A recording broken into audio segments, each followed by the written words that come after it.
皆さんこんにちは。岡八リノベーションです。本業は漁業の DIY ヤーが築51年の平屋をリノベーションしています。前回風呂の解体が完了したので、今回はユニットバスを入れるための土間打ちを行います。ユニットバスは特に湯船にお湯をためた時にかなりの荷重がかかるので、それに耐えられるようにコンクリートを打設します。まずはネットで調べて作った自作の転圧機で締め固めます。この転圧機は廃材のブロックと木材で作りました。レーザー水平器で極端に高いところや低いところがないか確認して高さを調整します。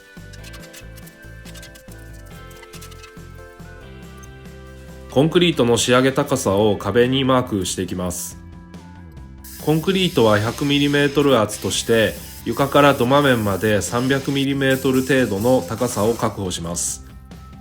程度というのはですね、アジャスターである程度ユニットバス側の高さ調節ができるので、調節できる範囲内で収めておいたら OK ということでした。ユニットバスの種類によってこの高さは変わってくるかもしれないんですが、だいたいカタログに必要寸法が記載してあるので、それを確認してもらったらいいと思います。今これはですね、コンクリートを補強するためのワイヤーメッシュをセッティングしているところです。コンクリートはですね、圧縮には強いんですが、引っ張りには弱い性質があって、ワイヤーメッシュを入れることで引っ張りに強い性質を与えることができます。今回のコンクリートの厚みは 10cm と薄いので、ワイヤーメッシュはコンクリートの厚みの中間か中間より少し下に入れます。解体で出たコンクリートブロックの破片で浮かせて配置します。ワイヤーメッシュが重なるところは番線で留めます。本当はですね、壁にも穴を開けてワイヤーメッシュを突っ込んでおくとより強度が出るらしいんですが、コンクリートドリルがないので今回はやらないことにしました。今日はですね、金曜日なんですが、次の月曜日がユニットバスの設置日なので、今日中に土間打ちを完了して土日はコンクリートの養生期間とします。コンクリートは 1.7×1.7×0.1 メートルで約 0.3 立方メートル必要になります。これはですね、そんなに多くない印象を受けると思うんですが、手練りで作ろうと思うと実はかなり大変です。はい、そこで新兵器第2弾の登場です。コンクリート電動ミキサー、その名も混ぜ太郎です。ネット通販で25,000円ぐらいでした。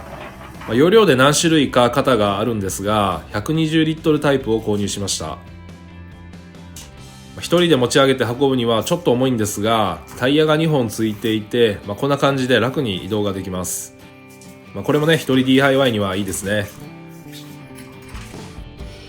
これは要組み立ての商品でしたが、パーツごとに分けてまとめてあるので結構分かりやすかったです。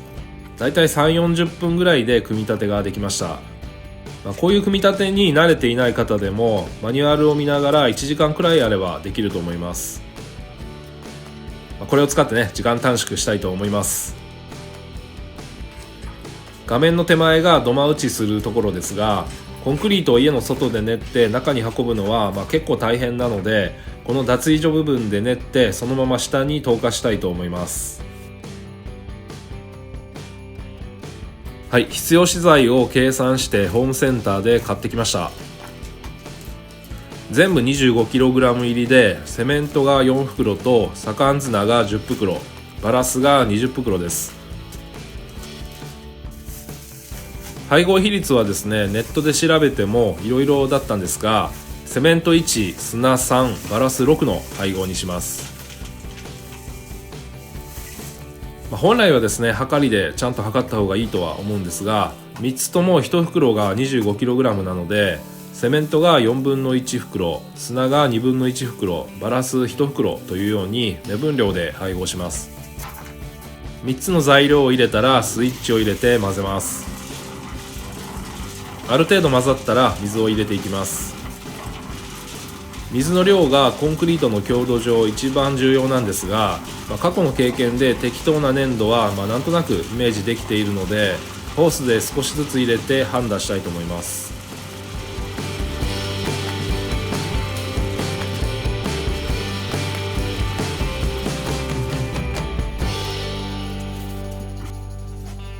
砂とセメントがですね、水を吸って固まってそこにこびりついてしまいました。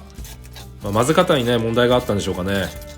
スコップで掘り起こしながら混ぜていきます。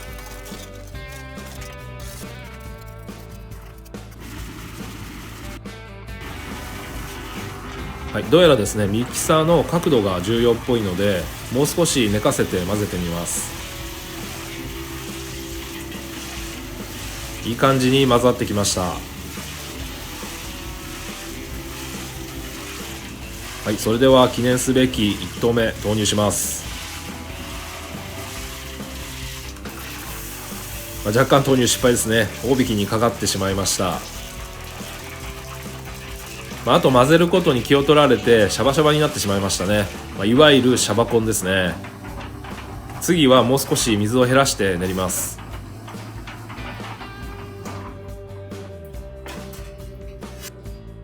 はい、2回目です。今回は最初から水を加えながら混ぜていきます。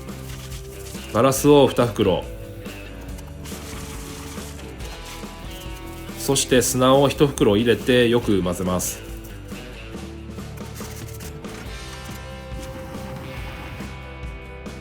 十分混ざったらセメントを1/2袋入れます。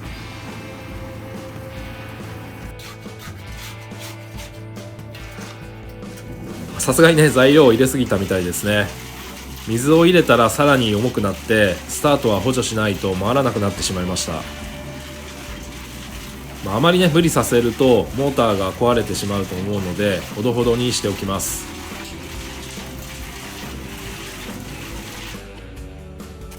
さあどんどん練って投入していきます。やっぱりね、人力で練らなくていいのはかなり楽ですね。回してる間に材料を運び込んだりできるので、時間もね大幅に短縮できました。容量は120リットルを買ったのですが、その上の140リットルでも良かったかなと思います。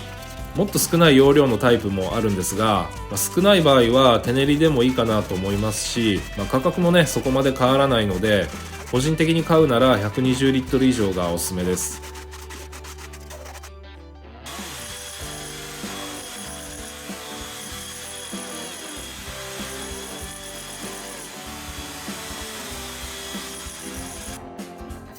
はい、だいたいいい高さまでできたので、レーザー水平器で水平を確認します。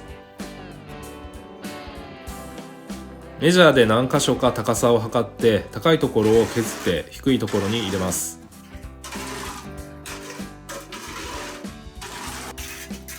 コテで鳴らしていきます。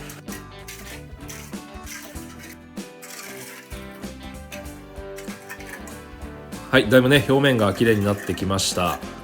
左官屋さんのようにね綺麗にはいかないんですが、見えないところなので OK とします。